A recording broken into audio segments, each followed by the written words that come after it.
Hey, what's cooler than the cafeteria and gym class? Networking 101.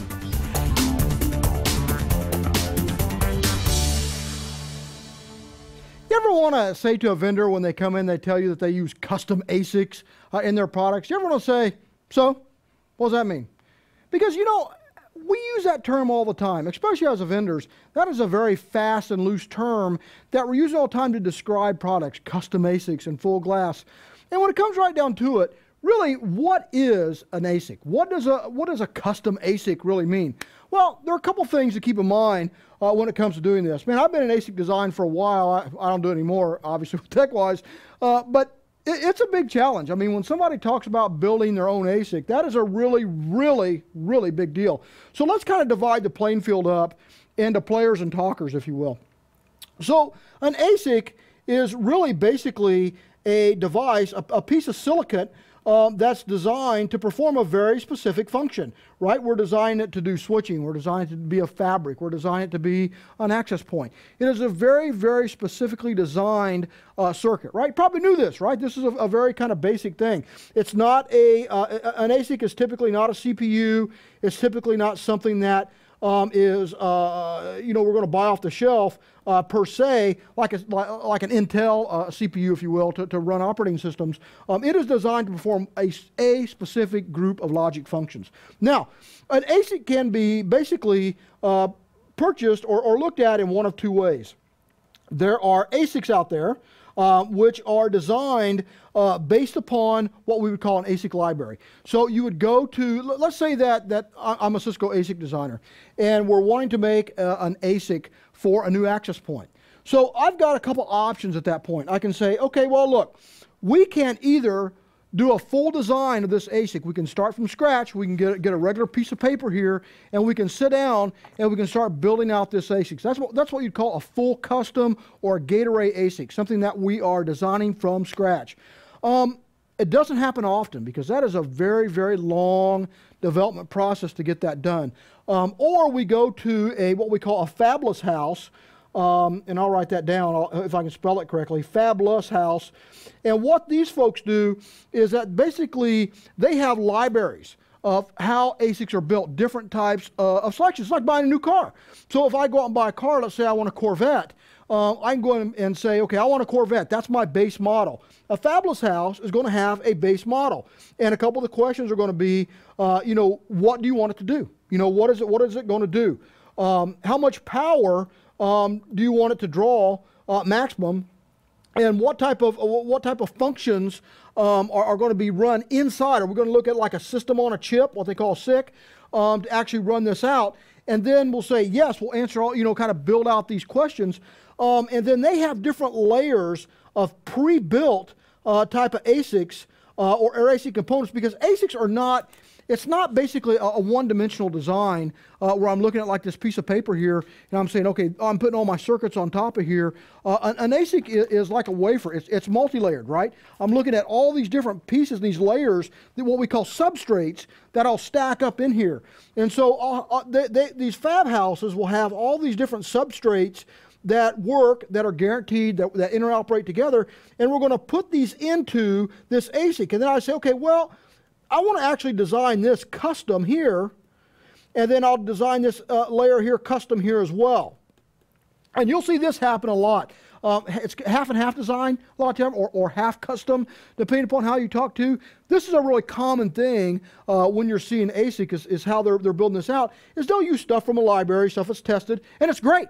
I mean, these are really good ideas because, number one, if they've got stuff in their library that works really good, it's already tested, it already interoperates, and I'm ahead of the game. It really cuts my development cycle down, and most importantly, it really, really, really cuts down my troubleshooting time when I start to go to debug on these projects.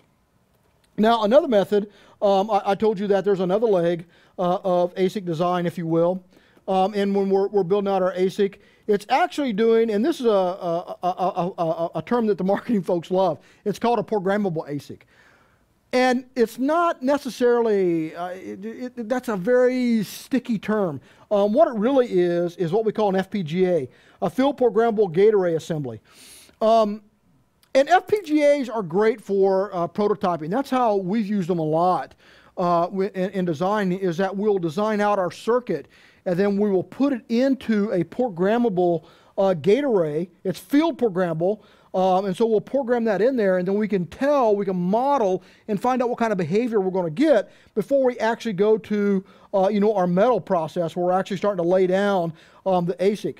If people are trying to sell a device that's a fully programmable type of ASIC, understand that you're getting an FPGA. Now, that's not a bad thing, and it's not a good thing. It's just a thing. It's not, being in ASIC design, you really separate the two quite a bit.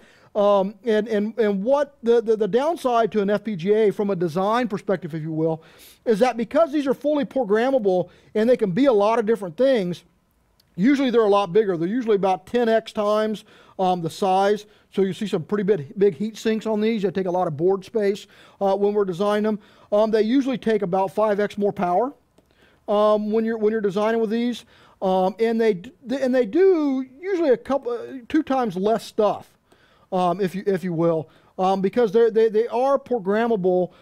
They have to be all things to all people. So to get that kind of flexibility, there's some things that you have to give up because they are designed to be very multi-purpose. So that's the other route that you can go in here. Now, there's some really good ones out there. Xilinx is a company actually a couple blocks down the road here. Boy, they make some really good FPGAs that'd be really hard pressed to tell the difference between a full custom ASIC and some of the stuff that they do. So I keep an eye on this space. This is really going to grow. But when people are telling you about having a full ASIC in there, then they say it's programmable. That's not this. That is not something where you go in and you're making multi-layers and you're designing that out so that chip actually supports a very specific function. It's like a tape recorder. I'm speaking my voice into it and it's playing it back what my voice is. So that's what that is. There's pluses and minuses to it, whatever you want, but just kind of understand so you know what you're getting here. Now, a couple things. When you're looking at designing into ASIC, so let's say that you want to actually build your own ASIC, right? You want to get into the field, and what does it take? How do we go from I want to build an ASIC to actually having an ASIC kind of in my hand to print it out? It's really a multi-step process. First off, we got to identify what we want and what we want it to do, right? With our want and do cycles. And then we start to really make, it's like writing a script. We kind of do a storyboard of what we expect that to do. And then we go to another function called RTL. RTL is the piece where we actually start laying out the logic to seeing how all this traffic is going to flow, right? We start building these components in. We start laying all that stuff out. And we do that with what's called an HDL, hardware descriptor language. And there are 2 big languages to doing RTL. There's VHDL, and then there's Verilog. I'm a Verilog guy myself. It's what I've used for years, and I think it works pretty good. Verilog is kind of one of those programs that if you know really any other programming language, you can pretty much be pretty darn proficient in Verilog in about a week if you already understand how to program. It's really pretty common sense, but it really tells how the logic works in the board, right? Make sure everything's going to kind of work like we want it to work in that cycle. After we go through determining what that is, we go to another function, no matter what your programming language is. It's called netlist. Netlist is where we are doing all our simulations. We're electronically, kind of virtually, if you will, electronically hooking everything up. And we're making sure everything works. All the traffic is flowing like it's supposed to, and everything is supposed to be happening, and everything's transferring across. It's our full simulation of this product. Once we pass netlist, then we go to the photography, the photography where we're actually taking pictures of the dies. Now the die itself, when you're looking at making an ASIC, it's the die is what you're really making, because we want to stamp a whole bunch of these out all at one time, right? So we're printing our circuit boards on this die so that when they go through, they can stamp. When people have pictures of ASICs and you see those like, multi-square blocks with all these lines going everywhere and stuff like that, that's the die marker, right? That's the photography we're using to burn that ASIC in, that lithography that we're using to actually burn that in to make this die. And what is most important about a die is really the size. How many microns can I make that? if I can make that like 19 or something like that, microseconds, if I can make that like 19 microns, then you've got a really small die. The smaller the die, just like a cell phone, the smaller the die it takes, the less power it takes to run it. The less power it takes, the less energy it takes, the less everything, the more greener it is, and the more components I can put in here. Typically, the thicker dies have a whole lot more diodes on those and a whole lot of capacitors on here. Your caps, when you're making these things, are what generate all the heat and really cause those things to get really darn hot when you're designing them. We're getting way too deep in the woods here when it comes to ASIC design. I just really wanted you to understand that when folks come in, when vendors come in, they start talking about, you know, we've got a full custom ASIC in here, really what that means and really what goes into that. There's positives and negatives to it. There's not that many folks out there, including Cisco, that actually make their own chips. We typically do it what we call fabless, where we actually have the libraries that we talked about here, where we're designing all that stuff out. And then we get everything working, prototyping like it should, and then we send that to a foundry or what we call an IDM, and they actually build and design, or they actually, you know, make the chip itself, the physical chip, and then they put it into this piece here. It's called a package, right? It's what you have, the visible representation of it. The ASIC is really small. It just kind of fits right here in the middle of it. You package this out. These are pins. So people say how many pins it has, you know, for input and output lines, that type of stuff. But that's what that really amounts to. You can buy these off the shelves, whatever the case may be. But ASIC programming is really a lot of fun. It's very cool. It's something to really dig into. If you're really wanting to advance your career and kind of really get into if you're real super mega anal retentive like me, and you really like getting to the nuts and bolts of not moving protocols around, but moving bits inside of small pieces of silicon, this is definitely the career for you, man. ASIC design is really cool. Understand programming, you can jump into Verilog pretty quick. But this is good stuff. It's a lot of fun, and hopefully it helps you understand ASIC development and ASIC design a little bit better.